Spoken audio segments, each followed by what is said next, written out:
Vamos a hacer un pequeño resumen entonces del proceso de disolución, ¿no es cierto?, del bardo de la muerte, cuando empieza, ¿no es cierto?, que ayer lo vimos, que empiezan a disolverse los cuatro elementos, ¿no es cierto? El primer elemento que se empezaba a disolver era el elemento tierra, ¿no es cierto?, que tiene relación con el cuerpo físico, ¿no es cierto?, este cuerpo, ¿no es cierto?, que estamos sintiendo. Teníamos entonces la disolución de los cuatro elementos más burdos, más sólidos. Luego venía una disolución de los elementos más sutiles, ¿no es cierto?, que eran 3 disoluciones. Luego venía una etapa de oscuridad, ¿no es cierto?, cuando uno caía en una especie de desmayo, que ayer Kempo me explicaba que en realidad casi a todas las personas les pasaba, incluso a maestros, todos pasaban por esa etapa como de inconsciencia, se llama también Kempo, ¿no? Sí. Como inconsciencia, ¿no? Sí, sí. Oscuro. Y después uno despierta y al despertar amanece esta luz clara de la mente, ¿cierto? Que era como la etapa como más importante, donde uno tenía que tratar de estar ahí muy concentrado, muy focalizado, tener una mente estable en ese estado. Luego, ¿no es cierto?, en este estado era cuando la respiración externa ya había finalizado y continuaba todavía una respiración interna. Luego venía, ¿no es cierto?, la explicación de los bardos. Ya venía el bardo de el bardo de la luz clara aquí, ¿no es cierto? Entonces estos bardos, el primero estaba el bardo de la luz clara, luego venía el bardo de donde uno podía practicar el estado de completación o generación, donde uno podía invocar a la deidad, ¿no es cierto? Y el tercero, el bardo de los fenómenos, donde uno experimentaba muchos sonidos y ruidos, y luego la aparición de las deidades pacíficas, y después las airadas que vamos a ver hoy. Entonces un pequeño resumen sería primero la disolución de los cuatro elementos. El cuerpo se disuelve en la tierra, ¿no es cierto? Los signos externos, ¿no es cierto?, es que uno ya no se puede mover, porque la tierra el elemento tierra se está disolviendo en el agua. Entonces uno ahí ya tiene que empezar a desapegarse, ¿no es cierto?, a soltar. Mientras menos apego uno tiene, menos sufrimiento provoca este proceso. Nacer con alegría y morir con alegría, decía Kemp, ¿no es cierto? Tener conciencia de que la mente en realidad nunca muere, sino que es el cuerpo que pasa por diferentes procesos. Así la muerte, el nacimiento es natural, la muerte también es natural. Uno va reflexionando en eso y toma ese momento como un proceso natural de la vida, no algo como tragedia o terrible.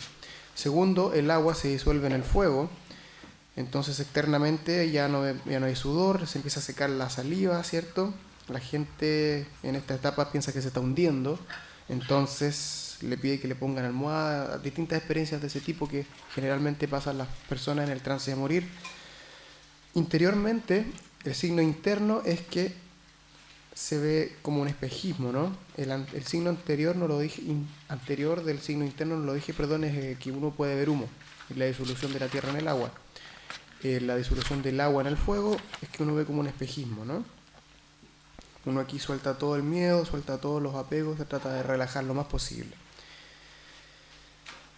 Tercera etapa es que el fuego se va a disolver en el viento.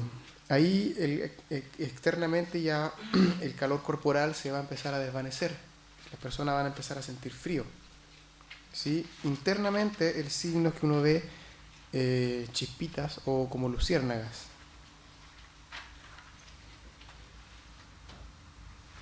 Una persona relajada, ¿no es cierto?, en esta etapa no va a tener tantas visiones. Una persona que tenga una mente más agitada o haya acumulado muchas acciones dañinas, va a tener estas experiencias van a ser mucho más, va a haber mucho más sufrimiento. El moribundo, la persona que está muriendo, va entendiendo igual internamente lo que va pasando, o sea, hay un entendimiento interno, ¿no?, de lo que está ocurriendo, que quizás es más sutil en este momento. Cuarta etapa entonces de la disolución de los elementos, que el viento se va a disolver en la conciencia, en el elemento de la conciencia. El signo externo es que la respiración son exhalaciones fuertes y ya no se puede inhalar. Solamente se exhala fuertemente. Internamente es que uno ve visiones como que una lámpara se está moviendo con el viento, como una llamita moviéndose con el viento. Eso serían las 4 disoluciones de los elementos más burdos, ¿no es cierto?, más sólidos. Luego viene la disolución de los signos sutiles, que son 3. El primero es que esta conciencia se disuelve en las apariencias, ¿no es cierto? Todas las experiencias que uno puede percibir, la conciencia se disuelve. Y se empieza a ver como un cielo despejado, como cuando hay una luna llena clara, sin una luz blanca despejada, muy despejado. Aquí se disuelven los pensamientos conceptuales secundarios relacionados con la ira. 33 pensamientos conceptuales relacionados con la ira se disuelven, entonces uno en ese momento ya no experimenta ira. Segunda etapa de disolución de los signos sutiles, las apariencias se disuelven también, ¿no es cierto? La conciencia se disolvió las apariencias, ahora las apariencias se disuelven. Se ve también un cielo despejado, pero ahora como cuando el sol atardece, un color rojizo, ¿sí? Se ve un rojo muy claro. Y ahora los pensamientos conceptuales se disuelven relacionados con el apego o deseo. 40 y tantos pensamientos conceptuales relacionados con apego o deseo. Entonces uno en ese momento ya no experimenta deseo o apego. Tercero, ya no hay apariencias. En el tercero ya no hay apariencias, ¿sí? Entonces aquí la ignorancia, los pensamientos conceptuales relacionados con la ignorancia se disuelven. 7 pensamientos conceptuales. Entonces uno ya no experimenta ignorancia en esta etapa. Uno puede ver la visión en esta etapa de un cielo despejado como una especie de constelación, como las estrellas, ¿no? Luego de esto viene la etapa en que hay una obscuridad total y uno cae como en una inconsciencia, ¿sí? Como en una especie de oscuridad total, inconsciencia. Ahí Khenpo nos explicaba que ahí es cuando ya murió completamente. O sea, ya como que se disolvieron todos los elementos, uno ya como que se desprendió completamente.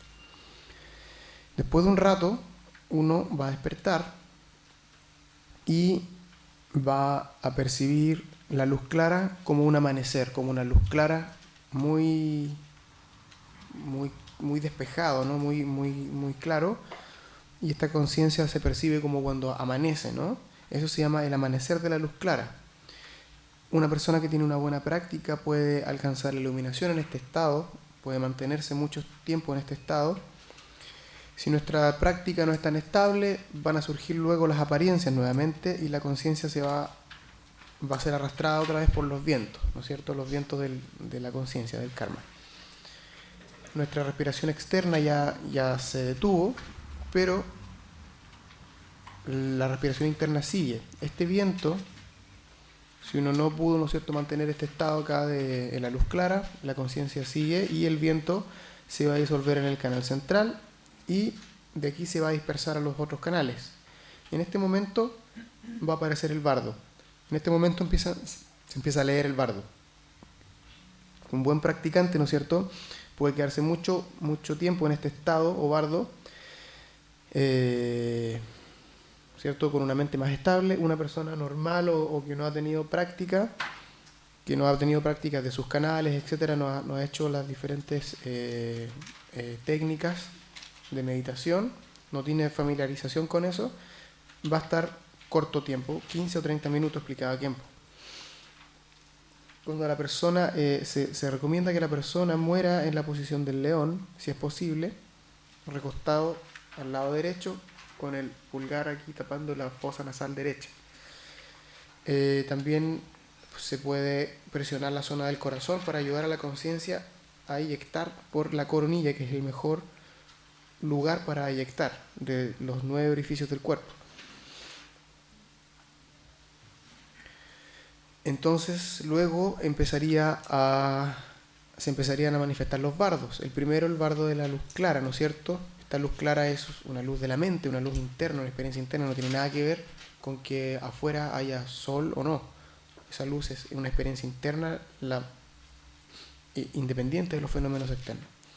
Entonces, ahora uno debería pensar estoy muerto, ¿no es cierto? Y la persona nos empieza a leer al lado si está, ¿no es cierto? Que es bueno que fortalezcamos nuestra bodhicitta, practiquemos el amor y la compasión en esta etapa, porque eso nos va a traer muy buenos beneficios en esta etapa que es tan importante, en este pasaje, ¿no es cierto? En este viaje que uno está haciendo. Es una buena medicina, una excelente medicina el amor y la compasión para aplacar todas las aflicciones que pueden surgir en esta etapa. Entonces uno puede pensar, yo voy a meditar en la luz clara, voy a fundirme en la luz clara, voy a alcanzar la iluminación para así ayudar a todos los seres que conecten también con la luz clara. Puedo alcanzar el estado de Mahamudra, en la realización en esta etapa para beneficiar a otros. Entonces uno empieza a desarrollar ese tipo de pensamientos, ese tipo de intención. Entonces aquí nos pueden leer, oh amigo o amiga, maestro, maestra, ahora que estás muerto tienes que reconocer la luz clara, ¿no es cierto? La persona que está al lado nos va ayudando. La luz clara, la rikpa, ¿cierto? Ver esta luz clara. Esta luz clara amanece debido a que nuestra mente es esencialmente esta luz clara. Por eso surge esta luz clara. No es que sea algo que venga de afuera, sino que esto es la esencia de la mente que se manifiesta. Uno puede ver esta luz clara, que no tiene características, no es material, no es burda, no es tangible, no es sólida. Eso es lo que ayer llamábamos Samantabhadra, ¿no es cierto? El aspecto femenino, vacío, vacuidad, claridad, no es fabricada. Y el aspecto masculino sería Samantabhadra. Dije femenino primero, ¿no? Sí. El aspecto masculino, Samantabhadra, que esta luz no cese, ¿no es cierto? Y que se pueda percibir, eso es el aspecto masculino, ¿no? No sé si se entiende. O sea, todas las otras características de que no es fabricada, es innata, es vacuidad, es clara, se refiere al aspecto femenino. Que nosotros podamos percibirle y que esto sea algo permanente, que no tenga cesación, eso es el aspecto masculino. No pensamiento es el aspecto femenino, pensamiento es el aspecto masculino. Entonces estos dos principios están en unión indivisible, ¿sí? Entonces nuestra rikpa, nuestra esencia de luz clara, no es material, es vacía, es clara y es indivisible. A eso se le llama el Dharmakaya, el cuerpo último de la verdad de un Buda, ¿no es cierto? Esta claridad y esta vacuidad son indivisibles, son una unidad. Todos los seres tienen esta esencia dentro. Esta luz es no nacida y no cesa, ¿no? Es la esencia primordial. Nunca ha sido obstruida, no es fabricada. Surge espontáneamente. Nosotros necesitamos reconocer esto en esta etapa, ¿no es cierto? Nos van leyendo, nosotros necesitamos reconocer esta esencia y permanecer ahí. 3 días. Deja poco. Toledano, arranque. Hablando de Rigpa, ¿no? ¿Tú? Rigpa. Sí. Hablando la Buda, ¿te recuerdas? La Rangi Rigpa, salto. Está hablando de Rigpa, la Rigpa men conciencia o la mente mismo, ¿ok? Rigpa se llama conciencia. Rigpa, nuestro Rigpa, la mente clara, la vacuidad, ¿no? Vacuidad, la luz, luminosidad. Eso se llama no nacido, no cesación. Eso se llama Buda, ¿no? Eso tenemos dentro de nuestro Rigpa. Rigpa nunca nace, no cesación. Eso termina, ¿no? Ah, ya, ok, va. Sí, ahora sigue tú. Entonces este Rigpa, ¿no es cierto?, es el que llamamos Buda, en la esencia búdica nuestra. Dice que alguien nos puede estar leyendo desde 3 días a 1 semana. Nos pueden estar leyendo acerca de esta luz clara, ¿sí? Sí, tenía, no, Así que podemos conectar con esta luz, vamos a alcanzar la iluminación. Si podemos tener una mente estable, no vamos a tener apariciones de dioses ni demonios, sino que vamos a permanecer en esta luz clara. Luego, si no pudimos, ¿cierto?, alcanzar la realización en esta etapa, viene la etapa de completación y generación, que se llama cuando uno tiene una práctica en una deidad, en que aquí es bueno que uno realice esta práctica de fundirse con su Yidam, fundirse con el Buda con el cual ha practicado, ¿no? Una persona común dice que no tiene relación o familiaridad con esta práctica, uno le puede recomendar que se encomiende al Buda de la compasión, o uno le puede ayudar el mantra de la compasión también, ¿no? Om Mani Padme Hum, en esa etapa. Si uno tiene familiaridad con la etapa con las prácticas de deidad, ¿no es cierto? Chenrez, etc. Uno tiene una práctica, uno en esta etapa la usa, ¿no es cierto? Primero la etapa de completación, que sería descansar en esta luz clara, ¿no es cierto?, lo más posible. Y si no, también el estado de generación luego, que es cuando uno se visualiza a sí mismo como la deidad o invoca a la deidad, ¿no es cierto? Hay muchas técnicas en el Tantra, diferentes deidades, pero aquí uno, ¿cierto?, invoca con la que más tenía familiaridad, la práctica más cercana. Entonces uno medita que esta deidad, siendo como ilusoria, como de la naturaleza del arco iris, no es algo burdo ni tangible, y se encomienda y pide apoyo, ¿no es cierto?, a esta deidad y al mantra. Luego, si aquí tampoco pudimos realizar la iluminación, ¿no es cierto?, no nos pudimos fundir con la deidad, surgieron emociones aflictivas o distracciones, etc. Seguimos al bardo de los fenómenos, el tercer bardo, donde uno va a experimentar muchos fenómenos, muchas experiencias, luces, rayos, sonidos muy fuertes. Uno no debe tener miedo, porque todo esto son fenómenos que surgen de la propia mente. No es nada externo, nada que pueda atacarnos. Uno llama por el nombre en esta etapa al moribundo si alguien le está leyendo, ¿no es cierto? Y por ese nombre uno va a tener como a escuchar, a prestar atención. Todo lo que surge aquí son proyecciones mentales. Uno le va explicando, ¿no es cierto?, a la persona que va muriendo, que está que ya murió, que está en esta etapa de este viaje del bardo. Entonces uno le explica que todos estos fenómenos que quizás pueden ser atemorizantes son solamente proyecciones de su propia mente. Entonces ayer también Khenpo explicó que, bueno, de los 6 bardos que se pueden explicar, ¿no es cierto?, en total, el nacimiento, el sueño y la meditación corresponden a esta vida, ¿no es cierto? Y el morir, el bardo de los fenómenos y el bardo del devenir, corresponden a la etapa de morir. Entonces, en esta etapa seguimos con el bardo de los fenómenos, escuchamos ruidos, temblores, luces fuertes, etc., como tormentas eléctricas. Una persona pacífica no va a tener tantas experiencias tan agitadas, ¿no? Una persona más iracunda, más agitada, va a tener muchas experiencias de este tipo. Entonces en esta etapa uno le dice a la persona que está ahí viajando: no tengas miedo, todas son proyecciones mentales, en realidad nada puede dañarte, porque todo es proyección de tu propia mente.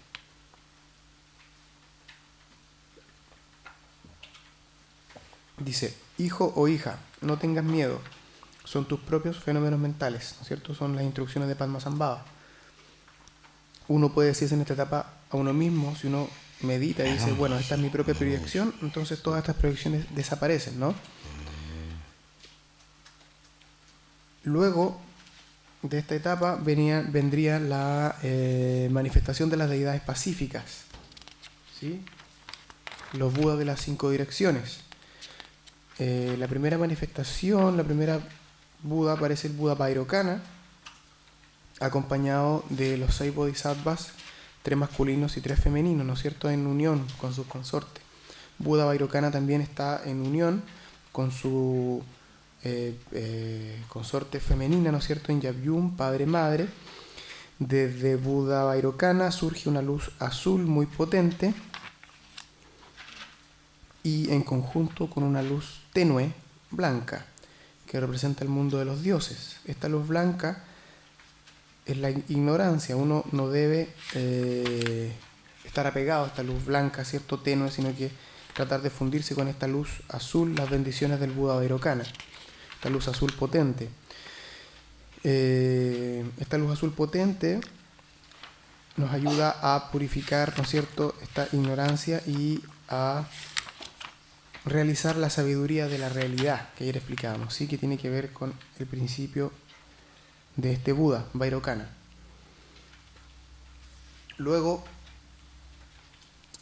nosotros también imploramos, ¿no es cierto?, siempre en esta etapa imploramos, pedimos ayuda a Buda Vairocana en este momento que está manifestándose, que nos ayuda a purificar nuestra ignorancia, nuestras emociones aflictivas y nos ayuda a llegar a su tierra pura, a alcanzar la iluminación, etc. Una persona que tenga mucho aferramiento o muchas emociones aflictivas le va a costar entonces un poco meditar en esta etapa.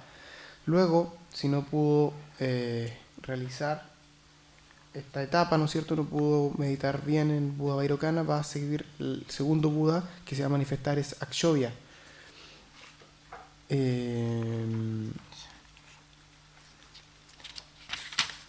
Tengo luz blanca, ¿no es cierto?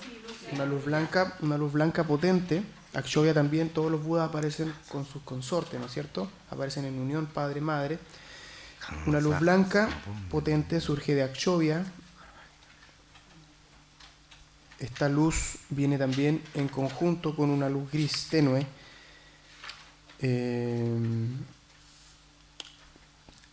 Buda Lokana es su consorte, ¿no es cierto?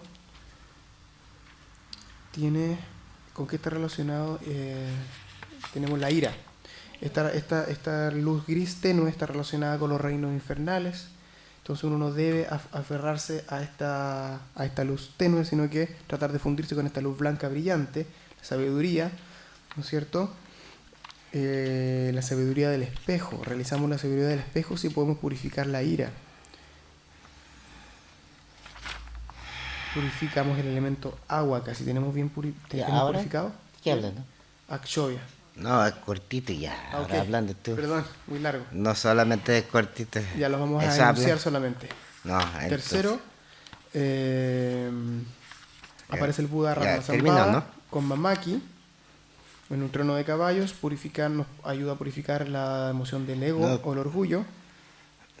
yo creo que no necesita la disolución, porque ahora seguir, Ah, ya, ok. pero confender.